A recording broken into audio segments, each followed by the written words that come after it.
Shape இருக்குது பார்த்தீங்களா, அது வந்து கோல்டு இல்லைனா க்ரீன் கலர். அதுதான் நான் மேக்ஸிமம் யூஸ் பண்ணி பார்த்துருக்கேன். இதிலே வந்து லோட்டஸ் பேங்கிளில் எனக்கு வந்திருக்கு.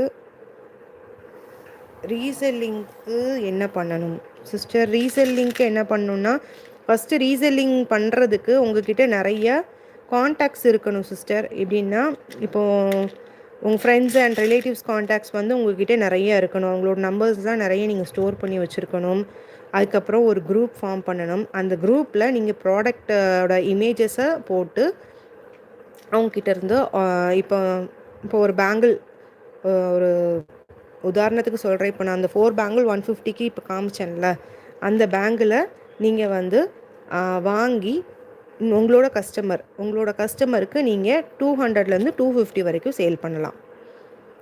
ரீசெல்லிங் மீன்ஸ் அதுதான். இப்போ என்கிட்ட நீங்கள் கம்மியான இதில் வாங்கி அதை வந்து உங்களோட கஸ்டமருக்கு நீங்கள் அதிக ப்ரைஸில், அதுக்குன்னு ரொம்ப இல்லை, உங்களுக்கு ஒரு நல்ல ப்ராஃபிட் வச்சு நீங்கள் சேல் பண்ணணும்.